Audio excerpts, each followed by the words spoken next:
बुधवार को हुई टूरिस्ट गाइड अनुराग पटवा की हत्या का खुलासा पुलिस ने 30 से भी कम घंटों के अंदर कर दिया।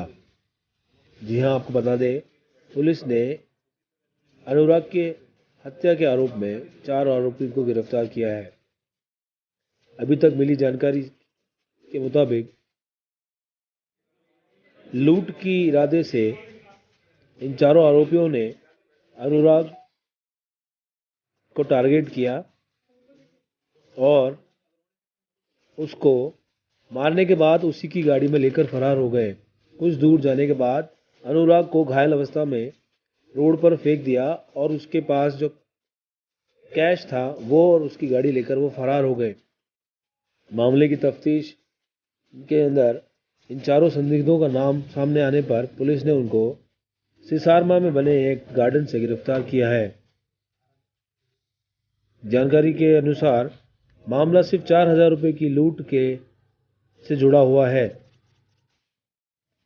कल सुबह 10:30 के आसपास नाई थाने पर सूचना प्राप्त हुई थी कि एक अज्ञात व्यक्ति की लाश कोड़ियात रोड पर सुनसान स्थान पर पड़ी हुई है, जिस पर सभी सीनियर ऑफिसर्स मौके पर पहुंचे और इसके अलावा एफएसएल की टीम को बुलाया गया, डॉग स्क्वाड को बुलवाया गया, एमओबी की टीम को बुलवाया गया।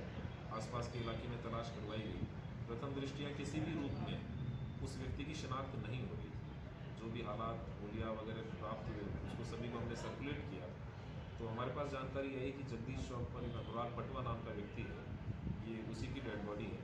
मौके पर उसके मित्रगण हैं, उसके परिजन हैं, सभी लोग निकल कर आए और जो भी प्रारंभिक जानकारी उन लोगों ने दी उसके आधार पर हमने अज्ञात अभियुक्त की तलाश प्रारंभ की।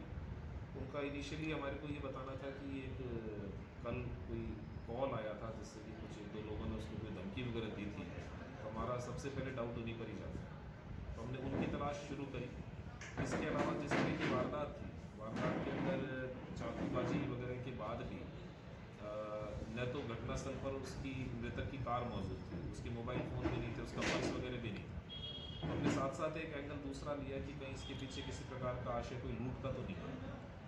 तो एसपी साहब के निर्देशन के अंदर प्रेम सीओ गिरवा है, राम सुमेर एसएचओ सूरजपोल है, मुकेश एसएचओ नाई है, इनके साथ मिलकर हमने शहर के कांस्टेबल्स के अलग अलग थानों के गोवर्धन विलास, सूरजपोल, अम्मा माता, नाई, इन सब की अलग अलग टीमों को बना के अलग अलग इनको टास्क दिए। उसी के अंदर हमने ये देखा कि इस तरह के अपराधी जिन्होंने पूर्व में इस तरह की वारदात कर रखी हो कोई लूटपाट से संबंधित और अभी वर्तमान में सक्रिय भी चल रहे, उन लोगों को पूछताछ के लिए लाना शुरू किया।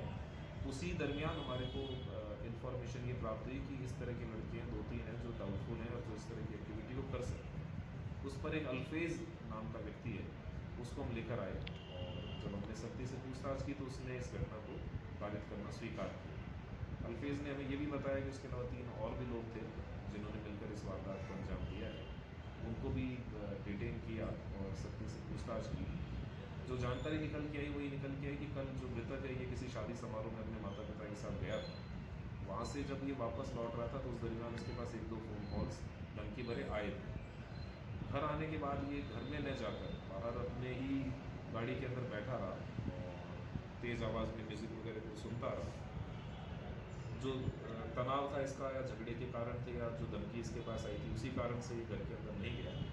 उसी दरमियान ये लूट के आशय से जो लोग घूम रहे थे वहाँ पर इनको ये जिस स्थिति में मिला तो उन्होंने इसके साथ चाकू से वार किए और उसको उसी की गाड़ी के अंदर पटक के ये सीसारमा साइड में आगे लेकर चले गए, तो वहाँ से इसका सारा सामान ले जाके हमने उसको नहीं डाला।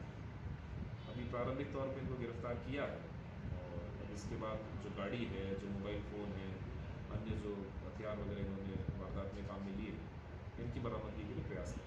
सर, जो धमकी भरे कॉल आए थे उनसे कोई रिलेशन हो सकता है क्या?